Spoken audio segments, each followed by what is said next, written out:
Hello and welcome back to Practically Pediatrics. I'm Dr. Marianne Skander. Today we're going to talk about food progression from infancy into toddlerhood and early childhood. Obviously in the beginning you don't have much of a choice. Breast, formula. Pick one or do both, but it's only liquids until about 4 months of age. So at the 4-month visit, we will assess if your child is ready to start first foods, which are the first purees, which are some fruits, some veggies, and single grains. Usually what I look for is, number one, does your 4-month-old have good enough head control? Meaning, can they hold their head up steady when you put them in the sitting position? Because to eat, you're going to have to be upright. You cannot feed an infant a puree while they're laying down. So can they hold their head and neck upright for a good amount of time to protect their airway while we start with the purees? If the answer is yes, great. They also have to be a certain weight and just meet general milestones. How do you introduce the purees? Okay, so first you are going to keep offering breast and formula every 2-3 hours. Your first pureed feeds are going to be in between your milk feeds. We're not going to take away the breast and the formula. That is, at this point, still your main source of calories and nutrition. So at 4 months, if you choose to start at that point, this is not for calories, this is not for nutrition, this is basically practicing eating with a spoon. So some parents don't want to do that at 4 months. If you want to wait at the 6-month mark, you can wait for 6 months of age. That's your choice. However, it's kind of fun to start your first feeds, and most 4-month-olds are ready. If they stare at you while you eat, if they kind of start to swipe at your plate, they're interested. So let's feed them. So first of all, you're going to sit them upright in a starter high chair. I wouldn't do a wide base high chair yet because they do have to be able to keep their whole torsos up for a while, which is usually around the 6-month mark. So a bumbo seat or a starter infant high chair is probably going to be better support at this age.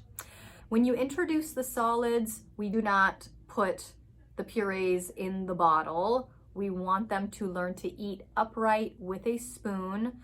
When we put the purees in the bottle, it tends to lead to overeating and an increase in unwanted calories and might lead to unwanted weight gain. So we always start feeding with the spoon. The stage 1 foods, usually they include a few fruits and veggies and the grains. Like I said, the grains are rice, oatmeal, barley.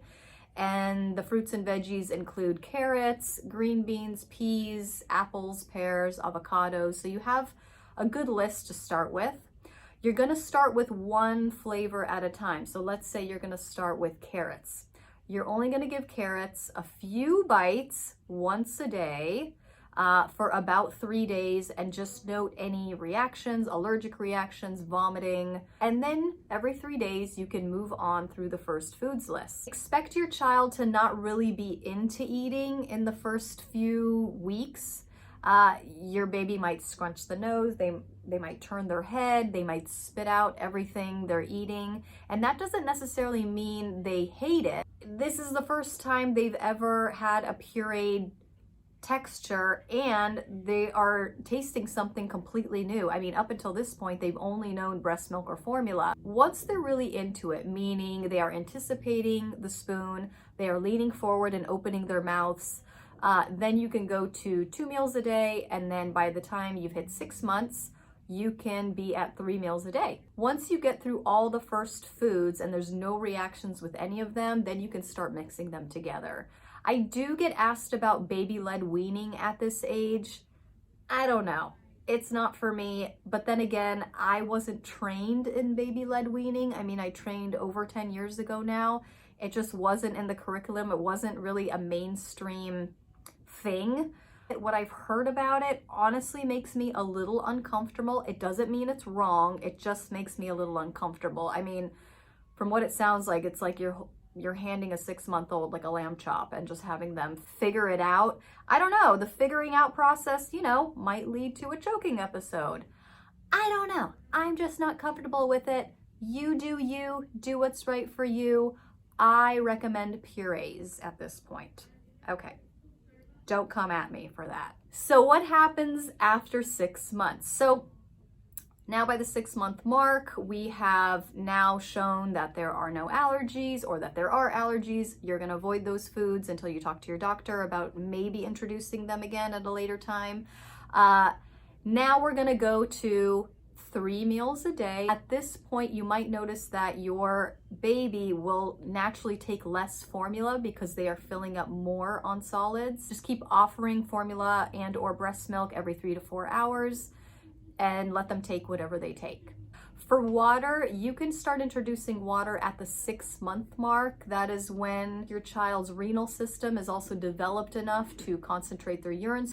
Not too much, about 4 to 6 ounces a day is fine. Again, you can increase it if your child loves water. By the 9-month mark, you can kind of give water in between feeds, especially if your child's poop starts to harden up because of all the new foods your child's tummy has to now digest.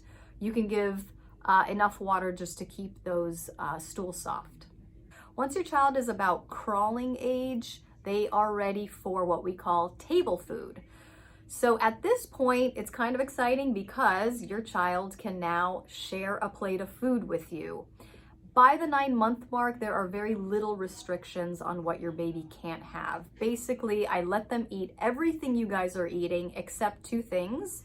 One is no cow's milk until 1 year, and also no honey until 1 year.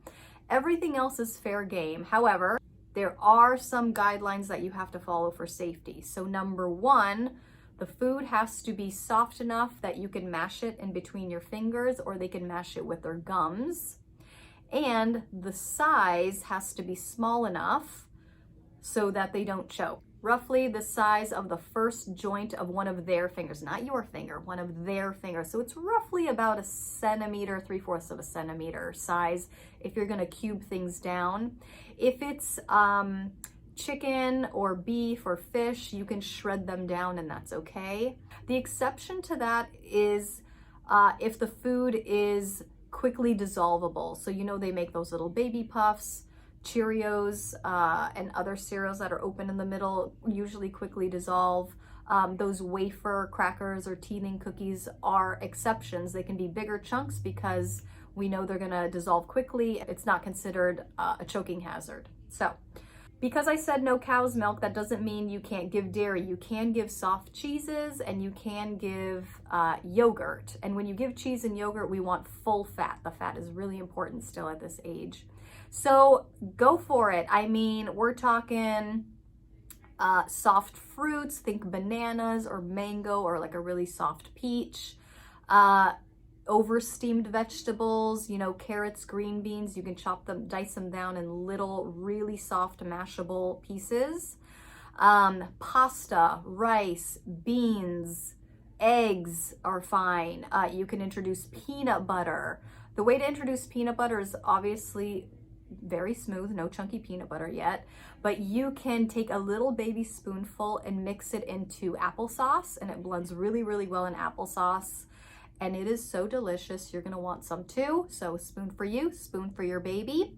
Again, at any point of your food journey, if it is something new, try not to serve the new food with any other foods. So let's say you're gonna make some scrambled eggs. Only serve scrambled eggs alone and then wait 30 minutes and then note any reactions.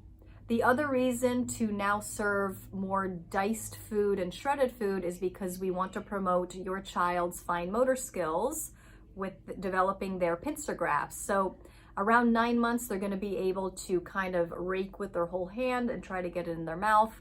By 1 year, they should be able to pinch the food with their first and second finger and feed themselves a lot better. So now they are eating off your plate. We're having family time at the dinner table. Everyone is happy.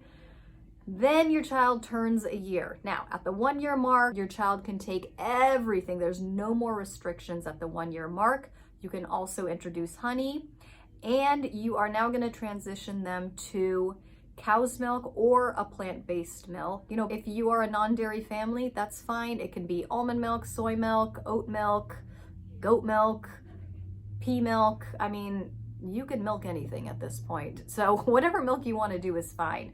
However, especially for cow's milk because it's such high fat, high protein, high calorie. You want to cap it at around 16 ounces a day. If your child absolutely loves milk, the absolute maximum is 24 ounces in 24 hours. All right, because we don't want them to fill up on all that. We still want them to get, at this point, most of their calories from solid foods. At the 1 year mark, you can also start introducing a little bit of juice. And when I say a little bit, I mean about 4 ounces for the whole day. We don't want too much because it is sugar. It's really not that nutritious. It's kind of like a treat. So limit that to about 4 ounces a day. So at the 12-month mark, again, your child can eat whatever you're eating. You still have to watch texture for choking hazard. So still shred things down, still cube things down in little bite-sized pieces, because kids don't like to chew all the time. Sometimes they just like to shovel food in their mouth and just swallow it whole. So you're still gonna have to cut things down until about 4 years old. That's when you can kind of serve nuts and whole grapes and veggie sticks that they can chew on themselves. Before that, I would still recommend smaller pieces of raw vegetables and cutting things down, especially round fruits and big chunks of fruits and raw veggies. Okay, if you guys have any questions about this, if you guys are worried that your child is gaining too much weight too fast, please talk to your doctor about discussing dietary changes that your child might need.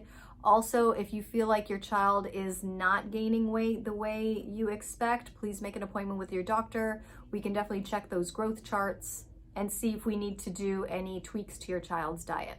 All right, I hope that helped. I will see you soon. Thank you.